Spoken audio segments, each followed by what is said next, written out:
Selamat sore, ketemu lagi di Respon. Selamat menjalankan ibadah puasa bagi yang menjalankannya. Kita ngobrol santai menyambung pasca pengumuman KPU tanggal 20 kemarin. Harapan kita begitu tinggi bagi politikus-politikus kita yang berkecimpung dan terlibat ke dalam pileg atau pemilu atau pilpres kemarin itu, karena dari proses-proses yang kita alami kemarin kan cukup sedikit mengganggu kuping, mengganggu perilaku-perilaku kita sebenarnya, karena ini adalah masa transisi yang ada pihak-pihak yang tidak siap.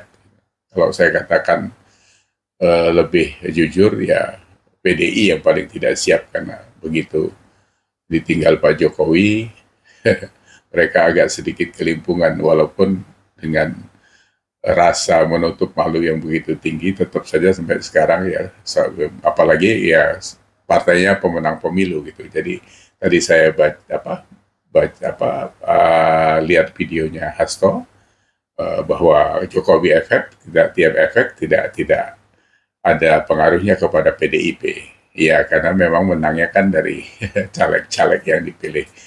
Kalau dia mau jujur, sebenarnya kan PDIP itu selain tidak bisa memenangkan pilpres, ya beberapa kandidat mereka ada 18 ya kalau nggak salah, yang rontok gitu kan. Jadi orang-orang yang selama ini koar-koar di medsos, koar-koar di parlemen itu kan pada berguguran. Masinton, Arteria Dahlan, siapa-siapa. Ini sebenarnya kalau mereka tak sadar dan tahu malu gitu, bahwa menyadari hal-hal yang buruk itu kan sebenarnya untuk meninggikan harga tawar mereka juga gitu. Tapi kalau mereka makin tinggi hati, harga tawarnya makin turun. Itu udah rumus sebenarnya begitu. Jadi nggak usah dilawan norma-norma kehidupan sosial, adab, etika, akhlak, ini jangan, nggak usah dilawan.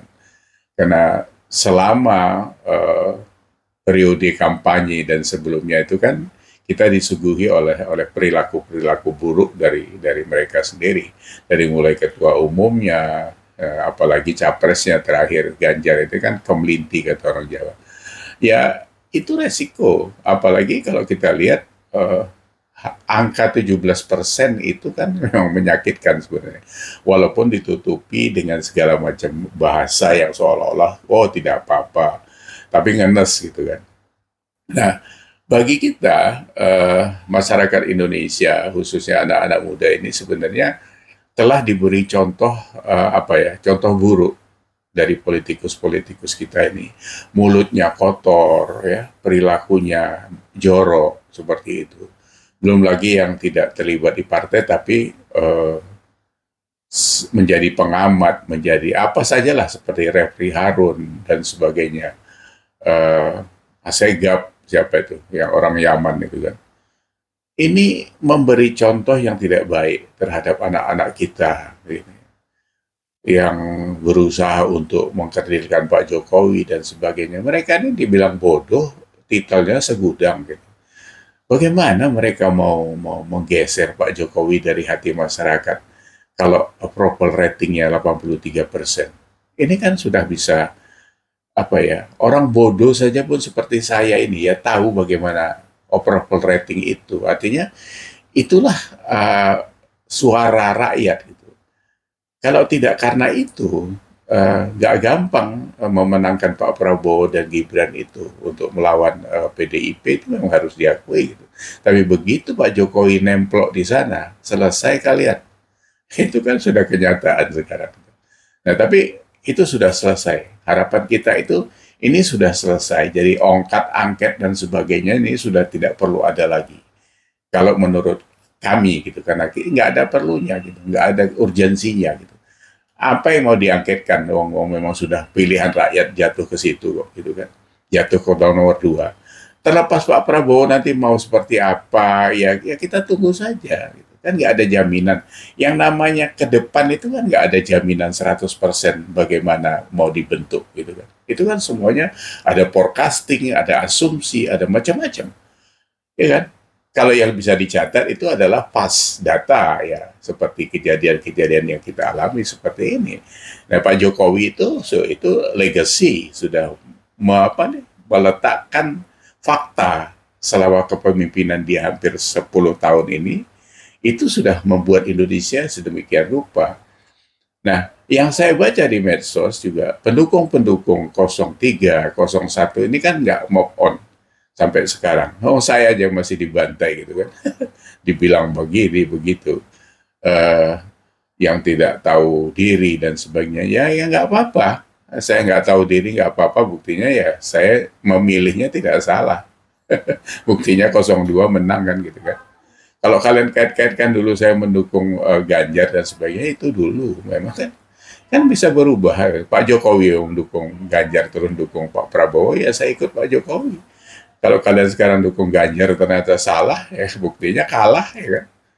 Tapi itu kan nggak perlu diperdebatkan. Kita sudah mendapat izin memilih Pak Jokowi, Pak Prabowo, ditentukan oleh Tuhan, ya kalian nggak bisa mengabaikan itu.